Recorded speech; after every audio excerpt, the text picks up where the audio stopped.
I'm Liz, and by some twist of fate, I'm married to the most amazing guy I've ever met, Alex. We're both 28, living in our own place, paying our bills, and building a life together. It's been a year since we said, I do, and things have been great.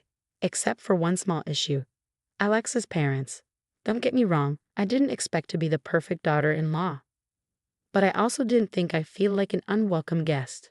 The first time I met my in-laws, it felt like I was walking into a lion's den. My mother-in-law, Jane, gave me this look as if she was trying to decide whether I was a bother or just boring. I could tell she had already judged me before I even said hello. Alex had warned me about his mom on the way there, saying she can be a bit much, but don't take it to heart. I tried not to, but it was tough. During dinner, as I was passing the salt, Jane said, Stephanie used to cook such wonderful meals. Remember that risotto, honey? She asked Alex, who just nodded with a tight jaw. Yeah, I remember, he replied without looking at me. I sat there with the salt shaker in my hand, feeling invisible. They all talked about Stephanie like I wasn't even there.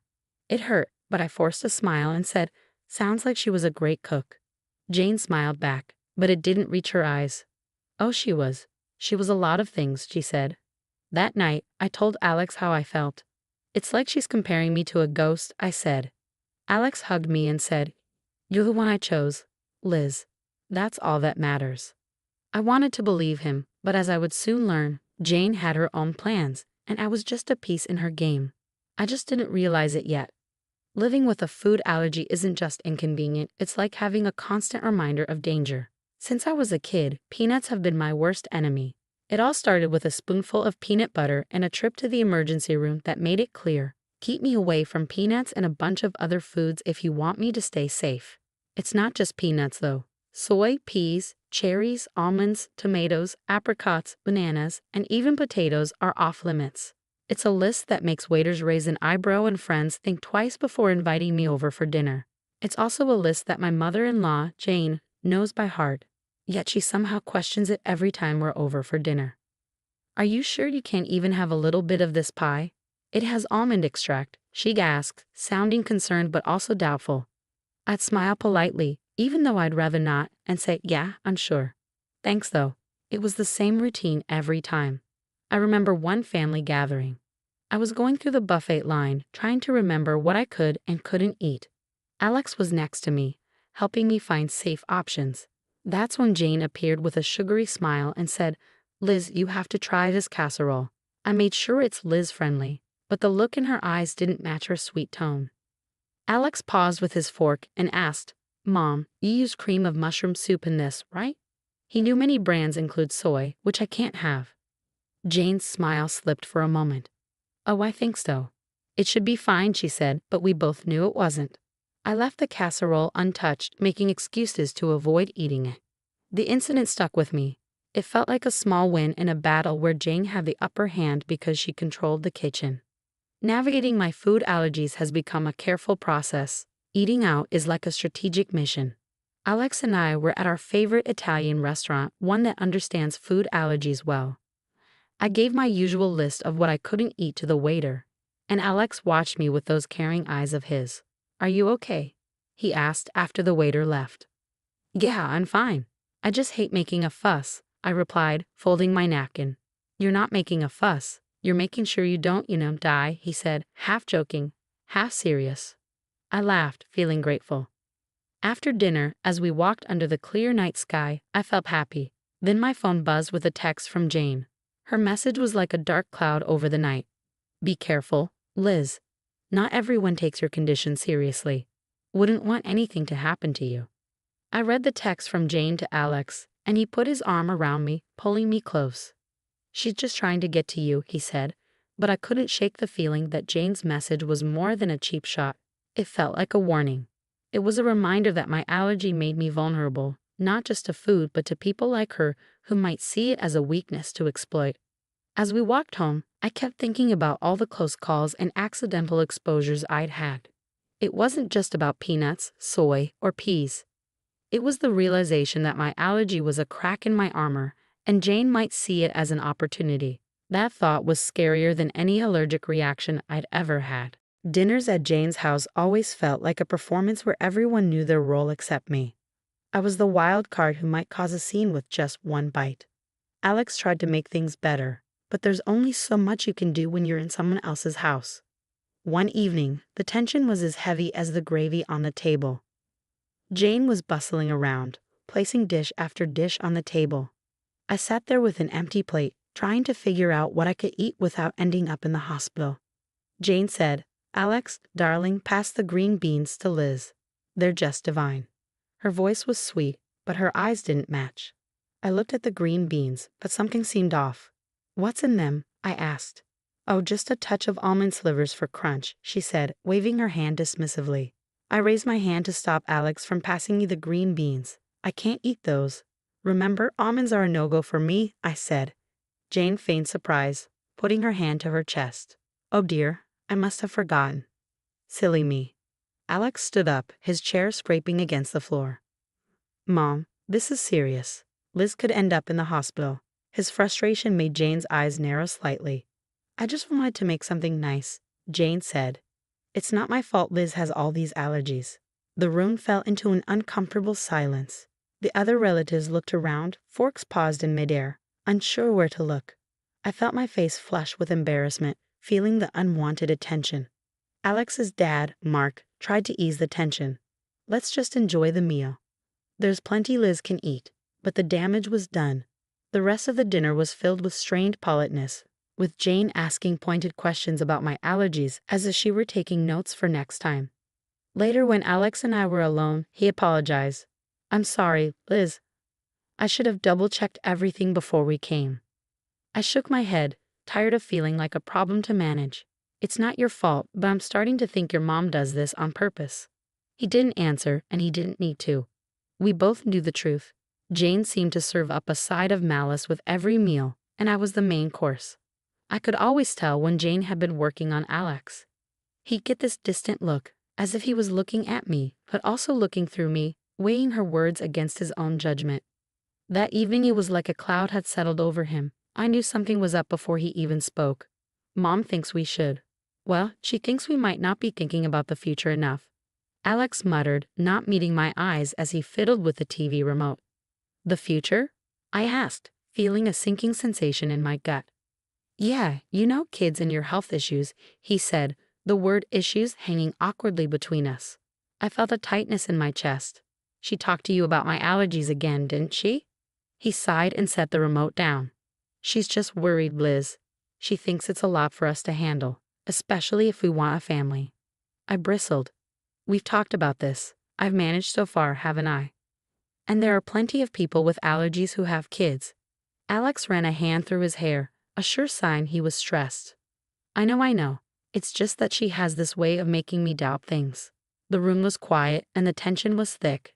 I watched Alex, the man I loved, struggling with the seeds of doubt his mother had planted.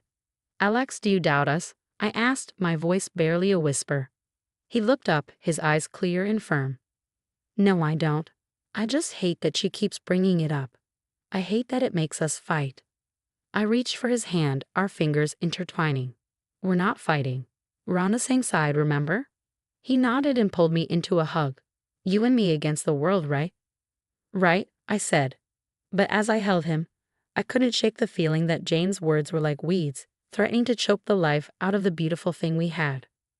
I realized it wasn't just my allergies that needed managing, it was the doubts that could creep into even the strongest relationships. When we found out I was pregnant, it was a surprise. A happy one for Alex and me, but a complicated one for everyone else. The day we told his parents, Jane's reaction was like watching a robot trying to mimic human emotions. There was a pause, then a smile that didn't quite fit the situation. "We're going to have a baby, Mom," Alex said, his voice full of pride and caution as he watched her reaction. "That's wonderful," Jane said, her words sounding foreign. "We must have a family dinner to celebrate." I was skeptical. Celebrations at Jane's were never just celebrations. But seeing the hopeful look in Alex's eyes, I agreed to go along. On the night of the dinner, the house buzzed with relatives. Jane played the perfect hostess, moving gracefully from guest to guest with a charm that almost seemed genuine. When she reached us, her smile was practiced. "Congratulations, Liz," she said. "This is such a joyous occasion." "Thank you, Jane," I replied, trying to match her formality. We're excited. Alex wrapped his arm around my waist, a silent thank you for playing along. As dinner approached, I felt the familiar anxiety. A table full of food was a minefield for me, but tonight I hoped it would be different. The table was a feast, with dishes piled high. I felt every eye on me as I hesitated, my hand hovering over the options. Go on, dear, Jane urged. Eat up, you're eating for two now. I smiled weakly and chose the safest options, vegetables and rice, plain and simple. But as I reached for a slice of bread, Jane stopped me. Actually, maybe not that one, she said quickly. I'm not sure if the baker used soy flour. I paused with the bread in hand and met her gaze. Was that a flicker of concern or a challenge? Thank you for letting me know, I said, putting the bread down. But the warning bells were already ringing in my head. How did she know about the soy flour? It seemed like too close a call, too perfect to save.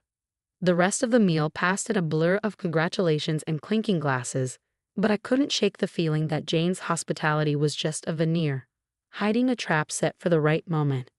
The family dinner in honor of our future baby was nothing short of a banquet.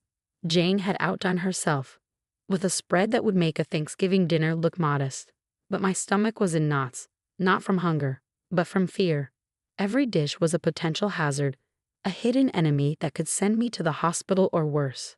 As we all took our seats, the chatter around us continued, but my anxiety never eased. The table was lively with the usual family gossip and stories. Jane sat at the head, presiding over the feast like a queen. She tapped her glass gently to call everyone's attention. Before we begin, I just want to say how thrilled we are to be celebrating Liz and Alex's upcoming addition to our family, Jane announced, her voice steady and clear. The room erupted with cheers and applause. I forced a smile as Alex squeezed my hand under the table. Thank you, everyone, I said. We're really looking forward to this new chapter in our lives. As the meal started, I cautiously picked at my food, choosing the simplest items. Alex watched me with concern. You doing okay? He asked quietly. Yeah, just being careful, I replied, pushing a roasted potato around my plate. Jane's eyes were on me, making me feel like a specimen under a microscope. Liz, you haven't touched your salad. The dressing is on the side, just as you like it, she said, her voice tinged with forced cheerfulness. Thank you, Jane. I'm just not very hungry tonight, I said, avoiding the salad that might contain hidden allergens.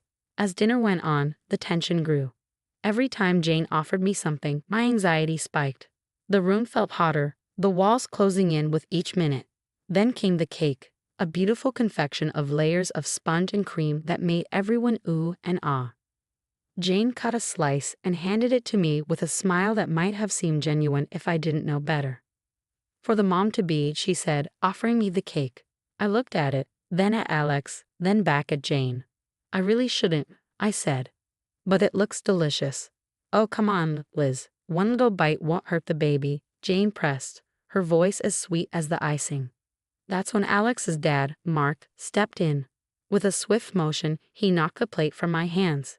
The cake tumbled to the floor, and a stunned silence fell over the room. What the hell? Alex exclaimed, his voice a mix of anger and confusion. Mark stood up, his face pale but firm. I saw the label in the trash. That cake has peanut oil in it. The room erupted into chaos. Jane's face was a picture of shock, but her eyes betrayed her with a flash of something, fear or maybe guilt. Alex stood up, his chair clattering behind him. Mom, did you know about this? He demanded. Jane's mouth opened and closed, but no words came out. In that moment, the truth was as clear as the danger that had been on my plate. The room was dead silent after Mark's revelation. The dropped cake lay on the hardwood floor like evidence of a crime. Everyone's eyes were on Jane, who seemed to shrink under the collective gaze. Mom, is it true? Did you know? Alex's voice cut through the tension, sharp and demanding. Jane's eyes flickered with something dark before she regained her composure. Of course not. I would never, she said, her voice trailing off unconvincingly. I could feel the eyes on me, waiting for me to break down under the weight of Jane's words, but I didn't. Jane, I said, my voice surprisingly calm.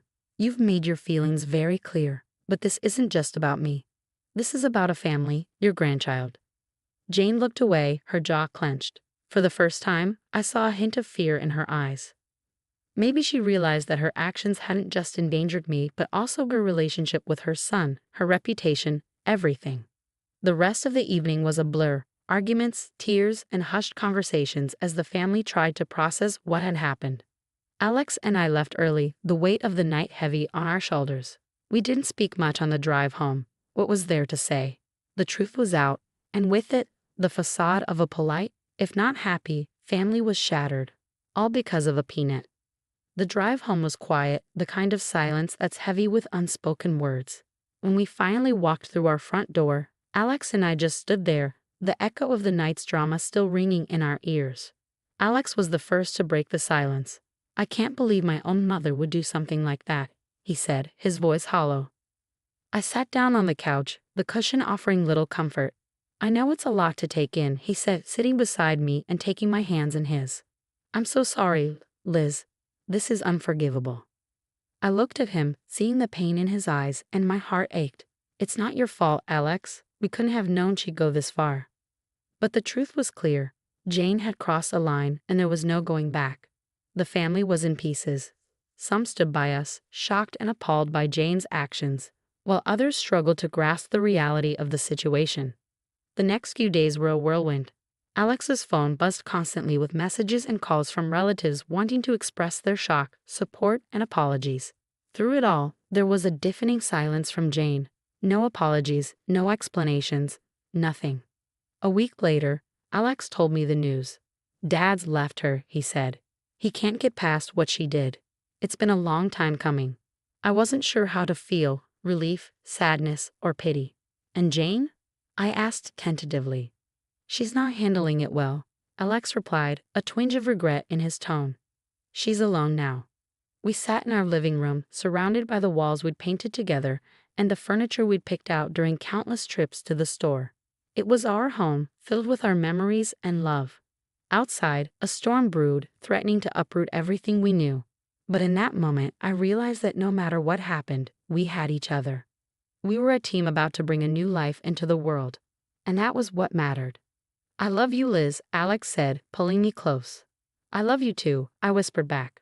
The fallout from that night would linger, and the scars it left on our family would take time to heal. But as I looked at Alex, at the life we'd built, and at the future we were about to embark on, I knew that we'd weather any storm together. As for Jane, she was a chapter in our lives that we had closed, a story that wouldn't define us. From now on, it was just us, our baby, and the road ahead. Whatever it brought, we face it together.